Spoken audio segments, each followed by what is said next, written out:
Bro, you're doused in the red sauce right now. Yeah, check this out. I have to ask, Dan, and it's working for you. Don't get me wrong. Yeah. Are you still, when you eat pasta, you're still just eating the sauce? So I ran into a little bit of an issue. So I'm gonna just walk you back a little bit. But Understandable.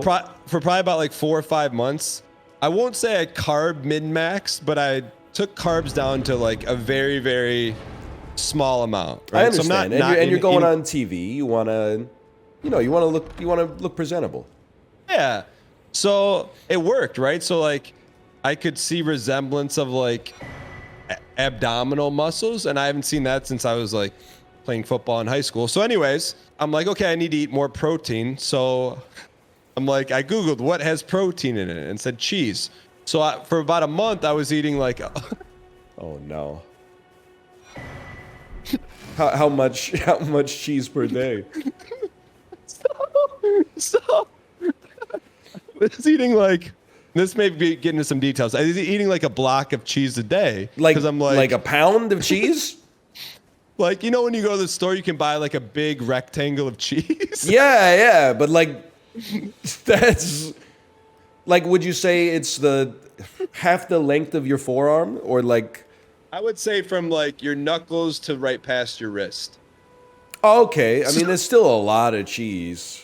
So like because I'm like, I need to eat protein and there's not always meat available. So I'm like eating this, and then one day, my wife, in the morning, she starts like making a protein shake. Yeah. She's like, yeah, I've been using this for protein. I'm like, why didn't I think of that? The next morning I wake up and I have razor blades in my stomach. Yeah. And like, but this is after like a month of eating just a block of cheese. Nothing went wrong.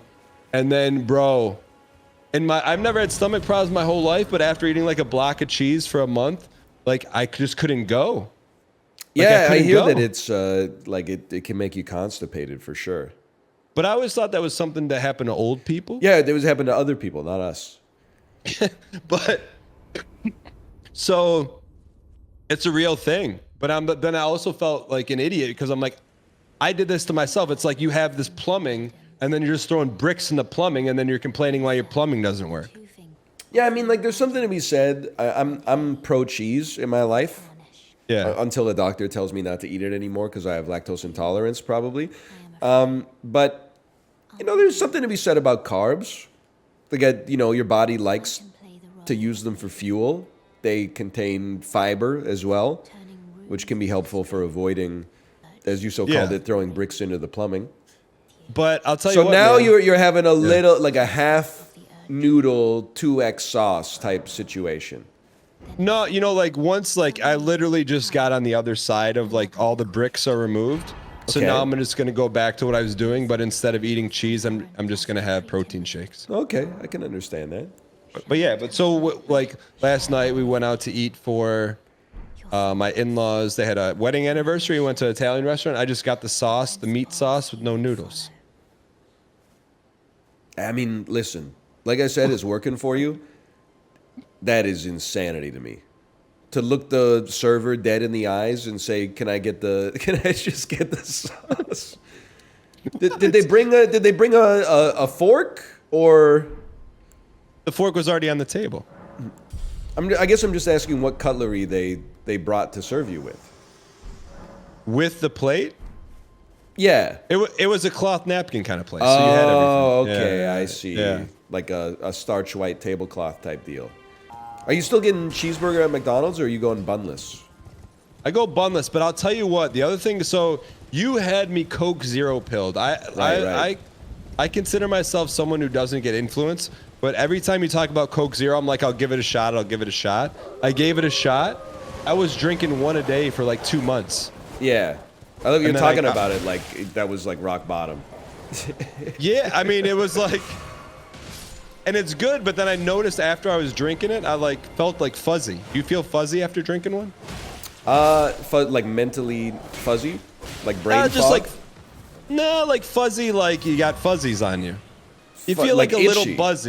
buzzy a little bit. Do you have a coffee in the morning or a tea or Yeah. something? Yeah, coffee. I mean, I was thinking maybe it was just the effects of the caffeine, but I doubt a Coke Zero's caffeine is affecting you if you're already used to coffee. So I stopped drinking it, but I'll tell you what, man. You miss it a little? I pine for nothing like I pine for that crisp, and then feel that like heat acid bubble going down your throat. There's nothing like it. Do you have one right now in front of you? I do. But I will say, like, I don't know. I'm not trying to say that it's not addictive, because obviously it has like a non-negligible caffeine content. But Yeah. like, I went to the grocery store when I ran out, and I looked at the price, and I said, "F you. I'm not paying that for Coke Zero." So I went like a week and a half, 2 weeks without Coke Zero. Not just paying it lip service, didn't notice at all. Then I went back to the grocery store yesterday, and it was on sale, and I said, "All right, you got me. You suckered me back in." Everyone who came. When you say you didn't notice, like you didn't notice, meaning like you didn't miss it? Didn't miss it at all. Really? What did you? But you had to replace it with something. I was just having water, sparkling water. That's about it. Oh, well, that Okay. makes. I don't have. It's scary. But you're back though. Nothing. Well, I had one today, 2 yesterday. How much?